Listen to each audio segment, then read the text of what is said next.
Oke, Pak Jamal, ini ada beberapa pertanyaan sebenarnya yang sering masuk.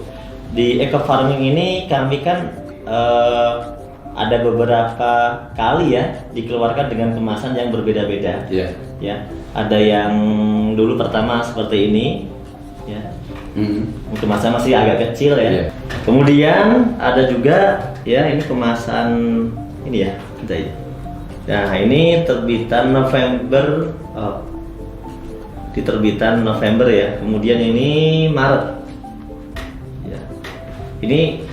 Ini sekilas sama, tapi mungkin isinya beda keluaran gitu ya. Nah, pas waktu kita buka ada beberapa yang mendapatkan itu, nah berupa seperti ini, Pak Jamal. Ada yang keluar apa namanya ini, warna putih ya. Keluar apa istilahnya, cendawan atau apa ya?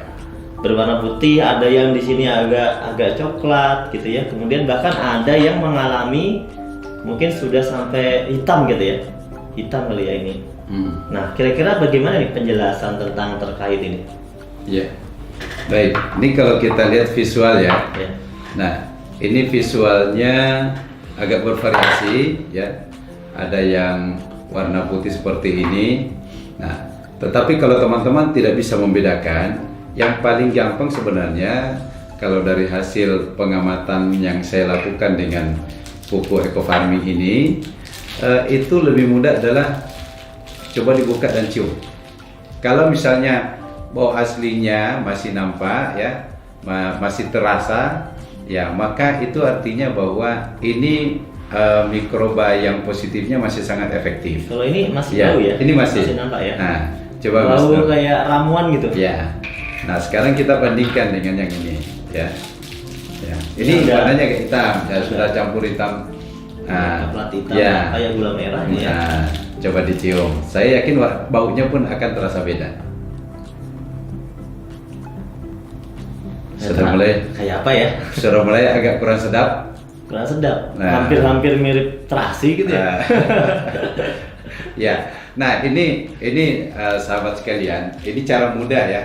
Karena kalau misalnya teman-teman agak sulit membedakan ini apa namanya, ini apakah cendawan, apakah ini spora, ini apakah miselium ya. Nah, cukup dengan baunya saja sebenarnya. Nah, kalau yang masih baunya agak seperti kayak jamu-jamuan ya, itu artinya masih bau aslinya, berarti mikroba masih sangat positif, masih aktif. Karena salah satu ciri dari adanya patogen yang masuk adalah dia mampu merubah bau sekalipun. Ya, patogen itu artinya bakteri negatif yang. Jadi kalau yang baunya sudah berubah tadi, itu indikasinya ada patogen. Indikasinya patogen. Nah, sekarang pertanyaannya, apakah yang patogen itu masih bisa nggak kita gunakan? Ya, jadi yang pertama, sahabat sekalian, pastikan kalau misalnya ada yang kena patogen, ini sudah tidak dianjurkan untuk langsung digunakan. Tidak boleh langsung digunakan. Tidak boleh langsung digunakan. Nah, artinya apa? Masih punya potensi untuk bisa digunakan. Tapi ada langkah. Ada langkah tambahan. Gitu ada tambahan yang harus kita lakukan. Nah, saya mungkin akan memberikan penjelasan sekilas. Ya, ingat bahwa ini sebenarnya empon-empon ini adalah media untuk mengikat mikroba sebagai rumah tinggalnya mikroba.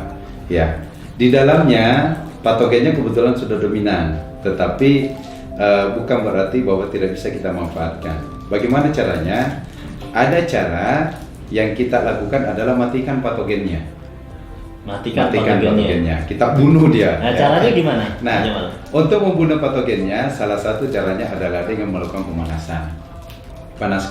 Dipanaskan, ada bakteri positif juga kemungkinan akan ikut mati.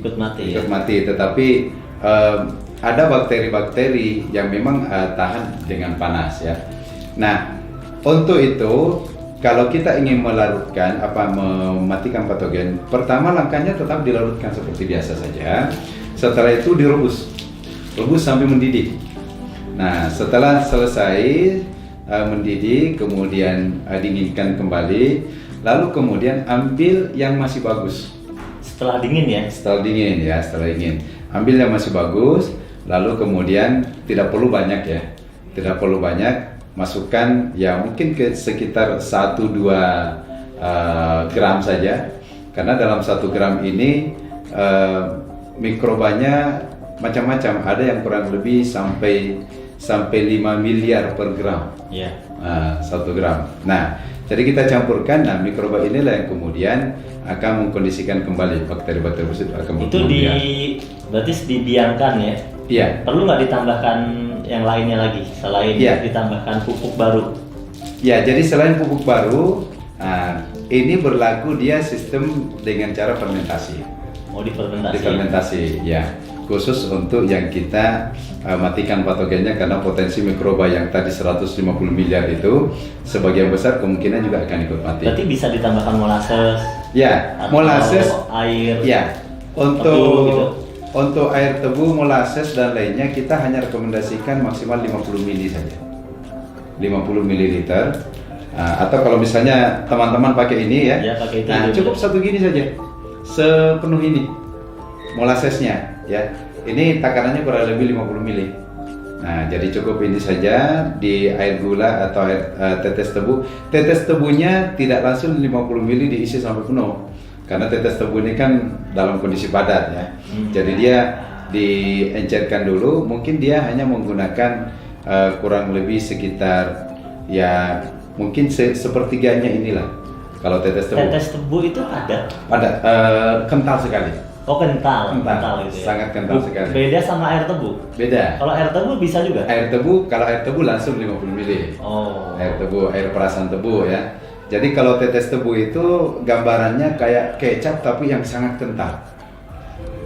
Sama molasses tadi beda lagi. Molasses dengan tetes ini satu benda tapi bahasa yang berbeda. Oh. Sebenarnya tetes tebu itu molasses tadi. Molasses, iya, betul. Bahasa yang berbeda ya. Iya, jadi, bahasa yang berbeda. Khawatir nanti teman-teman bingung, ini ada tetes tebu, oh, ternyata tetes tebu yang molasses Iya, maksudnya. istilah yang lain. Kalau di petani kadang menggunakan tetes ya. Tetapi kalau bahasa ilmiah lebih dikenal adalah molasses. Mungkin itu Mas Nur terkait dengan kondisi produk. Nah, terus mungkin bisa kita lihat ini ini setelah adanya kasus-kasus semacam ini muncul, kemudian dari tim riset itu menyarankan supaya kita vakum. Nah, dengan vakum ini itu akan meminimalisir potensi masuknya patogen. Kalau ini kan masih terbuka nih. Jadi ini kalau bakteri, wah ini surga banget. Artinya potensi untuk masuknya ini sangat mudah sekali. Iya, artinya kenapa terjadi seperti ini? Karena memang di kemasan yang siang awal ini memang apa ya, belum divakum dulu ya, belum sempurna, belum divakum. Nah, kemudian berarti kita sudah mengeluarkan yang terbaru ya sebenarnya, yang sudah divakum ya. Alhamdulillah, ini bisa kita buka yang Maret, Mas Nur. Coba kita lihat. Ya. Kita buka yang terbaru ya.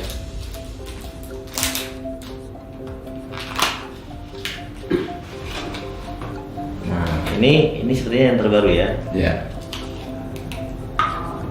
Nah, dia udah rapat ini ya, udah di wrapping, di vakum. Nah, coba kita bandingkan ya. Nah, ini dalam kondisi terbuka seperti ini, mikroba masuk. Ya. Nah, bandingkan dengan ini atas bawahnya dalam kondisi rapat sekali. Ya, di sini sudah rapat. Jadi kemudian di wrapping lagi di atasnya ya. Jadi memang potensi bakteri-bakteri yang dari luar masuk itu sudah sangat minim sekali. Ya. Jadi kedap udara. Ya. Yang terpenting adalah kita tahu bahwa meskipun sudah terjadi seperti ini masih bisa digunakan. Masih bisa digunakan dengan langkah tadi ya, dimatikan patogennya. Betul. Ya, kemudian difermentasi. Difermentasi ulang sudah bisa digunakan lagi. Dengan memberikan tambahan dari eco farming yang masih bagus. Yang masih bagus ya. Karena kita memindahkan mikrobanya ke situ untuk dikembangbiakan. Iya. Nah, kemudian ini kan memang ada beberapa versi ya. Ini juga dulu masih seperti ini. Kita mau coba ya. Boleh. Coba kita buka lah biar teman-teman tahu. Ini waktu kemasan yang lama ya, yang masih kecil. Wah, ini udah, kalau yang lama udah putih. Iya. Ini kayak keluaran pertama ya dulu. Eco farming keluaran pertama. Yang waktu itu dia Ini seperti ini nih. Nah coba dicium Mas Nur. Oh iya, kita tes ya. Tes. Meskipun dia udah lama, Ya. tapi kalau ternyata baunya masih enak, oke, Mas. Masih bau. Ya. Ini tadi ya masih jamu-jamuannya sangat dominan. Setengah-setengah ini. udah Coba. sepertinya udah ada. Masih? Masih. Ini masih. Nah, memang ada campuran bau apek ya. Iya. Nah, tapi dia Tapi masih tercium Nah, masih. bau apa namanya tadi? jamu-jamuannya masih. Jamu-jamuannya. Ya. Oke Pak Jamal, ini semoga ini dapat menjadi pengetahuan baru buat teman-teman mitra-mitra yang sekarang sedang bergerak di lapangan ya. Jadi supaya jangan sampai produk yang seperti ini dimubazirkan. Iya. Iya, sayang sekali ya. Betul. Jadi ini tetap bisa digunakan, tapi kita tahu bahwa problem ini terjadi karena kemasannya dulu belum divakum. Iya. Ya, dan itu sekarang sudah kita perbaiki, Iya. yaitu dengan divakum, dan insya Allah ini menjadi solusi dan tidak akan cepat muncul cendawannya, atau mungkin tidak akan dimasuki oleh patogen gitu ya.